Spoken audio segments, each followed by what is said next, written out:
En este video veremos lo esencial de JavaScript que necesitamos para al menos desenvolvernos un poco a la hora de desarrollar aplicaciones web. Claro, JavaScript es todo un lenguaje de programación y si lo ligas con Node.js es básicamente todo un ecosistema. Así que no hay forma de hacer un solo video que lo contenga todo. Esto es más una breve introducción a la sintaxis y a aspectos esenciales del lenguaje JavaScript. Como dijimos en el video anterior, JavaScript es un lenguaje que podemos ejecutar en el navegador del usuario. El código de JavaScript lo podemos colocar, por ejemplo, en el documento HTML o lo podemos colocar en documentos de extensión JS.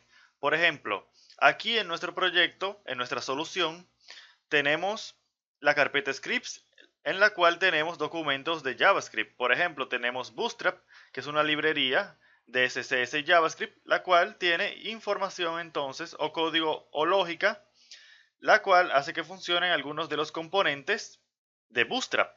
Y bien, lo que te quiero decir con esto es que puedes colocar el código de JavaScript en archivos externos. Esto te puede ayudar para organizar tu código de una mejor manera, para así no tenerlo todo, digamos, ligado en un documento HTML y claro, te permite reutilizarlo, porque si yo tengo Bootstrap aquí, por ejemplo, en este documento externo, en este documento de extensión JS, eso quiere decir que yo lo puedo utilizar en cualquier archivo o documento HTML que yo quiera.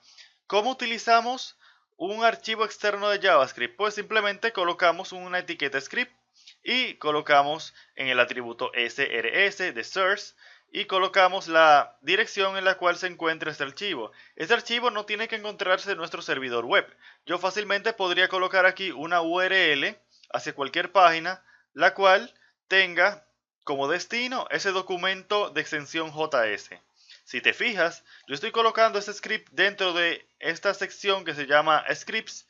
La razón de hacer esto es porque en la página de layout yo tengo que la información que yo cargue dentro del script se va a colocar en un lugar muy particular de mi documento HTML final. Si recuerdas, si vamos a vistas y vamos a compartido y vamos a layout, aquí tenemos, digamos, el marco en el cual yo estoy colocando todas mis vistas de Razor. Entonces, si vienes aquí abajo, vas a ver que hay una etiqueta que dice Render Section Scripts. Aquí en el fondo de mi documento HTML, si te fijas, es justo antes de cerrar el body, es donde se va a colocar mis scripts de JavaScript. Esto hace que la página cargue un poquito más rápido, o por lo menos que al usuario le parezca que carga más rápido, porque los elementos visuales se van a cargar primero y la lógica de programación de JavaScript se va a cargar de último.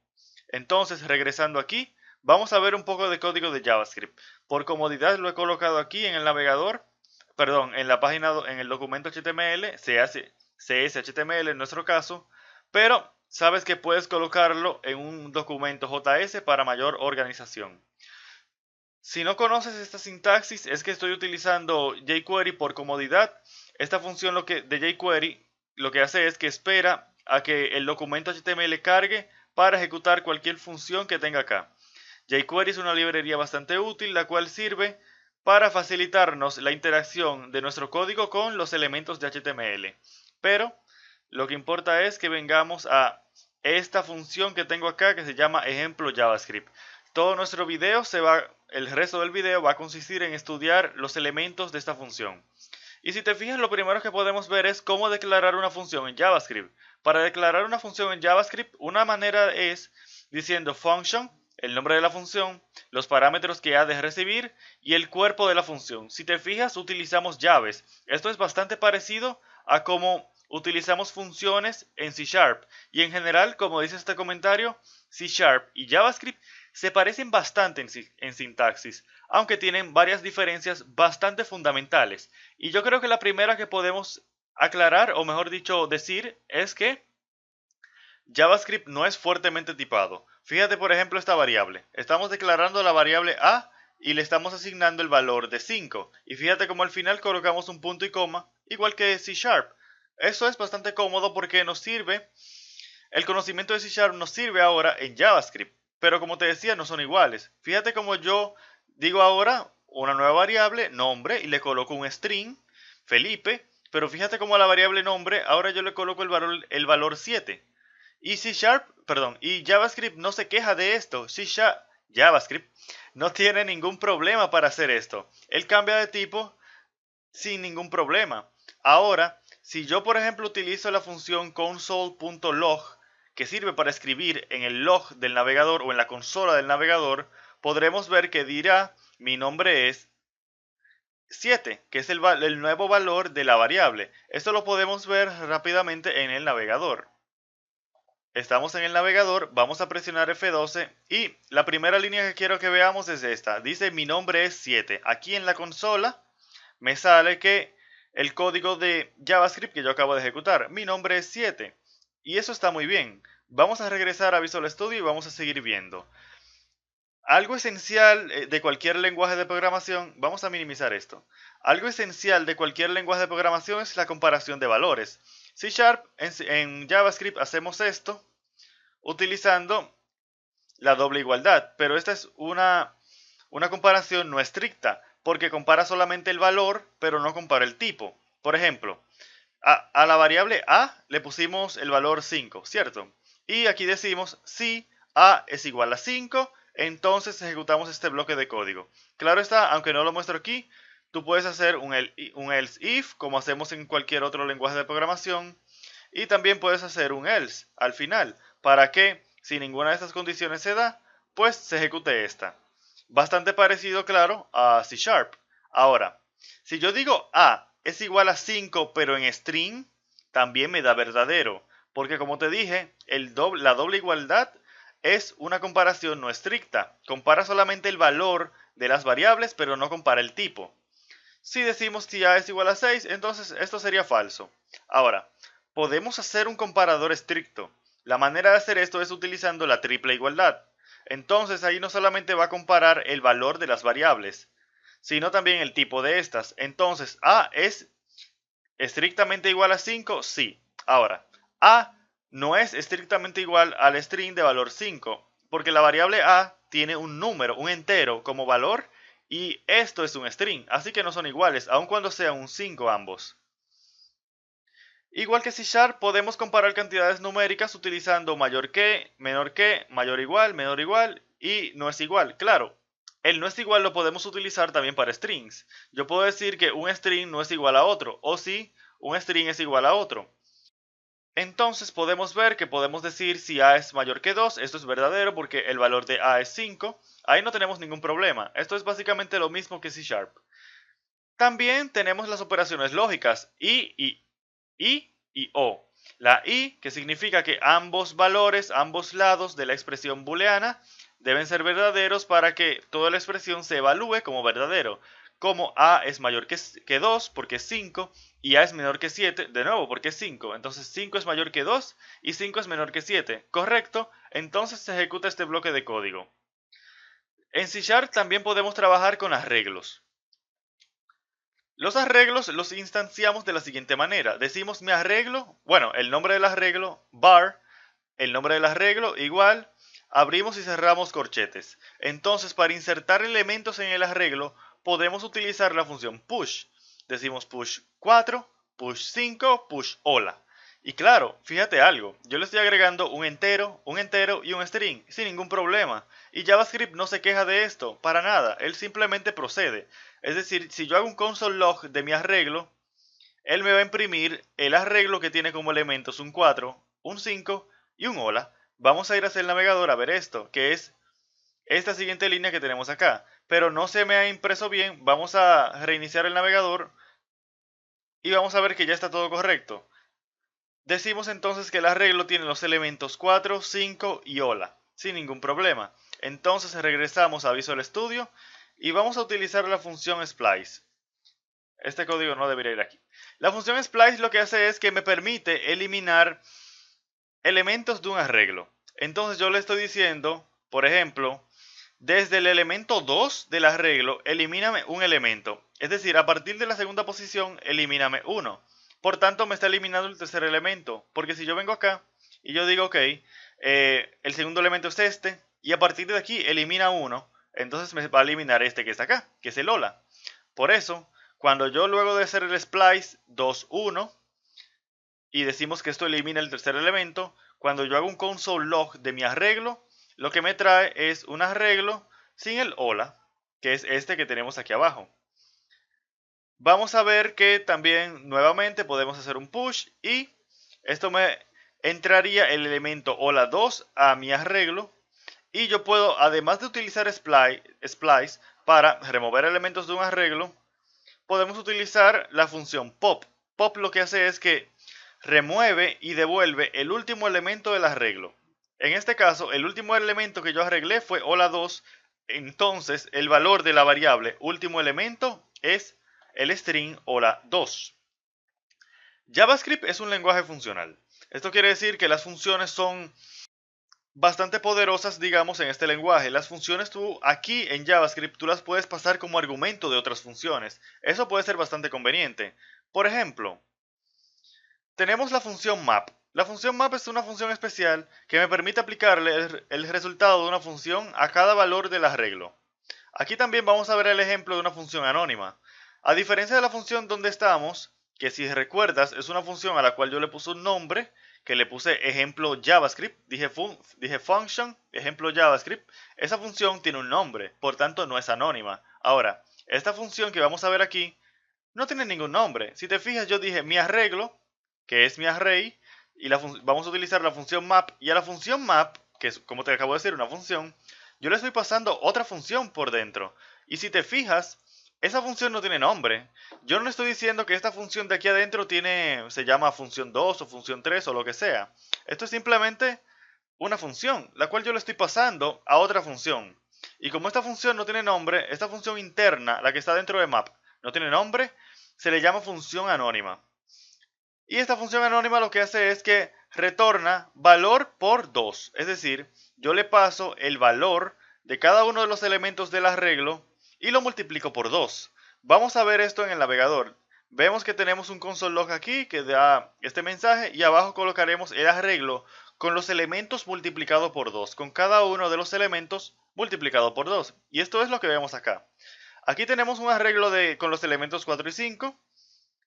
Recordando que eliminamos el string de ese arreglo y ahora yo multiplique por 2 cada uno de los elementos. 4 por 2 es 8 y 5 por 2 es 10. Así que nuestra función map ha funcionado y acabamos de ver que es una función anónima. Claro, a funciones como map tú no necesariamente le tienes que pasar funciones anónimas. Por ejemplo, tenemos la función every, que significa todos. Con esto lo que se quiere decir cuando tú dices every de un arreglo es todos los elementos de un arreglo cumplen con una condición específica. Por ejemplo, yo quiero saber si todos los elementos del arreglo son menores que 10. Ahora, para yo averiguar eso, yo creé una función a la cual yo le puse es menor que 10. Esta función yo la tengo aquí abajo. Es menor que 10 es una función que acepta un valor y retorna el hecho de que si esa función, si ese valor es menor que 10. Si yo le paso un 5, entonces 5 es menor que 10, sí, verdadero. Entonces retorna verdadero en ese caso. Si yo le paso un 11, entonces retorna falso. Entonces la función every lo que hace es que para cada elemento del arreglo, de este arreglo que yo tengo acá, le ejecuta esta función y verifica que cada uno de los elementos del arreglo cumplen con esta determinada condición, en este caso que sea menor que 10. Para nuestro caso sí es verdadero porque los elementos del arreglo son 4 y 5. Ahora, así como podemos pasarle el nombre de una función a every, igualmente le podemos pasar una función anónima. Con esto lo que te quiero decir es que tú puedes elegir si pasas o funciones anónimas o funciones con un nombre. La ventaja de una función con nombre es que pues tú puedes reutilizarla. Esta función yo la puedo reutilizar, la función es menor que 10, la puedo reutilizar cuantas veces yo quiera, donde yo quiera. Ahora, la función anónima es un poquito más difícil de utilizar. Tendría que, por ejemplo, copiarla y utilizarla y pegarla en otro sitio y utilizarla. Pero para cosas pequeñas como esta, por ejemplo, no vale la pena quizás y es mejor simplemente utilizar una función anónima. Aunque hay que tener cuidado con las funciones anónimas porque demasiadas funciones anónimas te pueden crear un problema cuando tienes una función anónima que acepta otra función anónima, que acepta otra función anónima, y así se te crea un código bastante difícil de leer, un código ilegible. Pero aquí no vamos a ver eso por ahora. Así que vemos que podemos ejecutar la función every le pasamos una función anónima, la cual me determina si el valor de cada elemento es igual a 5, y esto no es cierto porque el 4 es un elemento de mi arreglo y por tanto no todos los valores del arreglo son es igual a 5. No todos los valores son iguales a 5. Contrario a every, tenemos some, que quiere decir algunos. Esto quiere decir, por ejemplo, alguno de los elementos del arreglo es igual a 5. Basta con que algún elemento cumpla con esta condición para que el valor de esa variable sea verdadero. También podemos filtrar elementos de un arreglo. Por ejemplo, claro, debo decir que esto me está retornando booleanos, es decir, verdadero o falso. Pero en el caso de filter, lo que se me retorna es un nuevo arreglo. Porque aquí yo le quiero decir, mira, de todos los elementos del arreglo, tráeme solamente aquellos que cumplan con esta condición. En este caso, que sean un número par. Y, por tanto, este arreglo, llamado números pares, va a tener solamente el elemento 4, porque mi arreglo tenía el elemento 4 y 5. Los elementos 4 y 5. Vamos a ver esto en el navegador rápidamente y vemos que efectivamente, luego de esa línea, tenemos que el nuevo arreglo que yo filtré, solamente tiene el valor 4 o el elemento 4. Regresando a Visual Studio, vemos que son muchas las funciones realmente de los arreglos. Y como te dije, no se puede en un solo video enseñar todo de JavaScript y ni siquiera todo de los arreglos de JavaScript. Así que pasamos al tema de los objetos. Para instanciar un objeto en JavaScript, lo que hacemos es utilizar llaves. Este es un objeto vacío, el cual no tiene nada. Pero no necesariamente tiene que ser así. Fíjate como aquí abajo yo creo un objeto, el cual tiene propiedades. Para crear propiedades, por ejemplo, ponemos el nombre de la propiedad, digamos nombre, si esta propiedad será de personas, y podríamos colocar como nombre, apellido, edad, etc. Yo coloco nombre, dos puntos y su valor. Y luego otra propiedad, cual sea su nombre, dos puntos y su valor. Claro, propiedades diferentes separadas por coma. Y en JavaScript una propiedad también puede contener una función. Fíjate como aquí yo le estoy pasando la función es menor que es la función que tenemos aquí abajo. Y claro, yo podría agregar otra función si yo quiero. Y esta función podría ser una función anónima. Yo puedo decir valor y decir, por ejemplo, return. Vamos a decir que es la misma función que nos sirve para duplicar contenido. Aquí yo cometí un error, debí colocar dos puntos. Y eso es todo. Ya con eso ya yo tengo otra propiedad de mi objeto 2, la cual es una función. Y esa función yo puedo invocarla a través de esta instancia del objeto que yo acabo de crear. Entonces, por ejemplo, fíjate aquí como yo estoy diciendo mi objeto punto una función y le paso el 9. Es decir, si yo vengo aquí y digo mi objeto 2 puntos y ya yo tengo acceso a todas las propiedades como nombre, propiedad 2, una función aquí que es una función de JavaScript y claro, otra función que es esta que está acá, a la cual yo le puedo pasar un valor cualquiera. También, luego de haber creado ya el objeto, yo puedo agregarle propiedades. Fíjate como a mi objeto, que era vacío, yo le acabo de agregar la propiedad apellido y le puse Rodríguez, por ejemplo. Y vamos a ver que si yo hago un console log de mi objeto, me va a aparecer que este objeto, que era vacío, ahora tiene la propiedad apellido con el valor Rodríguez. Si vamos al navegador, vamos a ver que tenemos aquí este objeto, de nuevo con propiedad de nombre, apellido y valor Rodríguez. Y también, ya para culminar este video, tenemos que JavaScript nos ofrece unas cuantas funciones especiales. Dos de ellas bastante famosas son setTimeout y setInterval.